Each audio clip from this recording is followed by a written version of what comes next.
সিন্ডিকেটের হাত থেকে মালয়েশিয়ার শ্রমবাজারকে উদ্ধার করতে প্রধান উপদেষ্টা সহ সংশ্লিষ্টদের হস্তক্ষেপ চেয়েছেন সম্মিলিত সমন্বয় ফ্রন্ট বায়রার নেতারা। অন্তর্বর্তী সরকার ক্ষমতায় আসার পর মালয়েশিয়ার শ্রমবাজার পুনরায় চালুর সম্ভাবনা তৈরি হয় আবারও চক্রের সদস্যরা তৎপর বলে অভিযোগ তাদের। তারা বলেন, শুধু মালয়েশিয়ার শ্রমবাজার নয়, সিন্ডিকেটে হানা বিমানের টিকিটেও জিম্মি করে যাত্রীদের পকেট কাটছে চক্রটি। এটা এই জায়গায় সবাই জানে, আমাদের সাংবাদিক ভাইরাও কিছু কিছু জানে।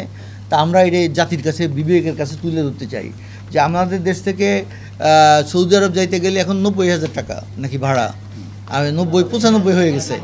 কিছুদিন আগে 70-70। নানা উদ্যোগেও সিন্ডিকেট মুক্ত করা যাচ্ছে না আকাশপথ।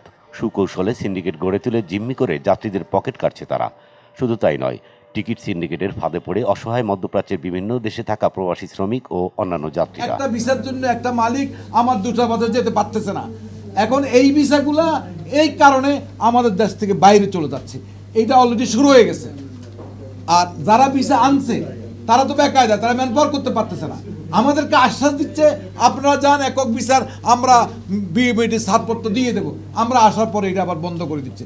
অভিবাসন ব্যয় কমাতে হবে, সিন্ডিকেট বন্ধ করতে হবে। সমস্ত বিমানের টিকিটের মূল্য বৃদ্ধি, মালয়েশিয়া সহ অন্যান্য দেশে সিন্ডিকেটের মাধ্যমে জনশক্তি রপ্তানি ও সৌদি আরবে একক ভিসায় বহির্গমন বন্ধের প্রতিবাদে ঢাকা রিপোর্টার সিনেটিতে সংবাদ সম্মেলনে এসব অভিযোগ করেন সম্মিলিত সমন্বয় ফ্রন্ট বায়রার নেতারা।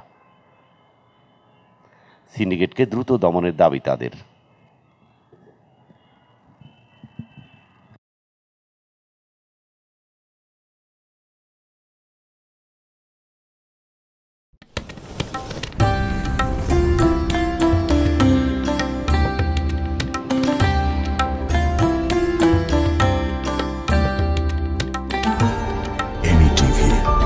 স্বাধীন বাংলার স্বাধীন কণ্ঠ।